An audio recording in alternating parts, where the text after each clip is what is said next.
afternoon and सबैलाई राधे राधे अनि welcome back to my channel. हेर्नु सरी हेर्नु म कहाँ छु अचानक भिडियो बनाउँदैछु यहाँ जङ्गलमा आएर घाँस काट्नु आएको थिएँ म अचानक यहाँ यस्तो हेर्नु के देख्यौँ निङ्ग्रो भन्ने थाहा होला तपाईहरुलाई थाहा छ कि थाहा छैन नेपाली कि हाम्रो यतातिर निङ्ग्रो भन्छ यस्तो हुन्छ सब्जी निङ्ग्रोको साग अरु भाषामा के भन्छ थाहा छैन नेपालीमा त निङ्ग्रै भन्छ नेपालीमा पनि बहुत धेरै भाषा हुन्छ यी हेर्नु निङ्ग्रो यति टिपिसकेँ मैले बहुत टेस्ट हुन्छ लेकिन मलाई त मन पर्दैन मलाई टिप्नु चाहिँ बहुत रहर लाग्छ राम्रो लाग्छ टिप्नुलाई बहुत छ अहिले देखाउन ल फुपू टिप्नु हुँदैछ कहाँ कुनामा गएर बहुत धेरै निङ्ग्रो छ अहिले एकदम कति मुठा हुन्छ देखाउँछु ल म टिप्छु कस्तो मजा छ निङ्ग्रो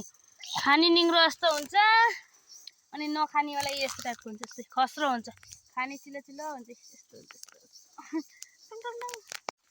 हेर्नु साथीहरू यत्रो टाइम भयो टिप्दा पनि भएकै छैन अब त रेडी गर्छु हेर्नु मैले कति पाएँ भनेर देखाउँदैछु निङ्ग्रो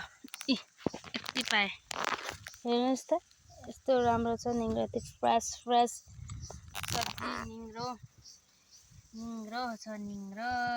हेर्नु कति मुठा हुन्छ भगवान निङ्ग्रो यो हो निङ्ग्रो यो पुरा निङ्ग्रो घारी यो सबै पुरा निङ्ग्रोको घारी हो त झन् अब पानी पऱ्यो भने झन् मजाले फलाउँछ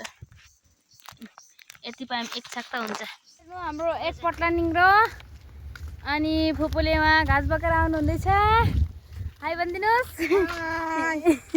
अब यो बेलुका होइन आज केलाउनु पर्छ अनि भोलि खानुपर्छ नि अलिअलि ओइली मिठो हुन्छ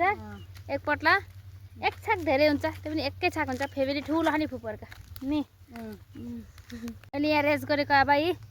हैरान भयो फुपूले हेर्नु फुपूको घाँस कति धेरै निङ्ग्रो मेरो खुट्टेको त निङ्ग्रो हेर्नु यहाँको पहाड कस्तो लाग्दछ हजुरहरूलाई ए घाम अस्ताउनु आँट रात परेर चिडियाहरू कराउँदैछ ट्रेन पनि जाँदैछ अहिले के ट्रेन गएको होला सिलगढी जाने ट्रेन कोलाई सिलगढी जानु मन छ इच्छा छ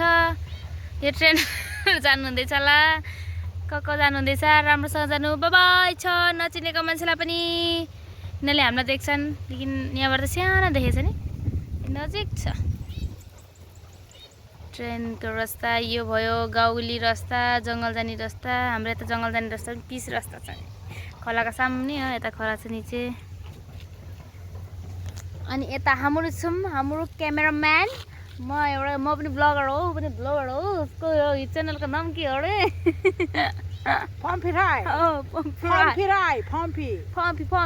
Pumpy.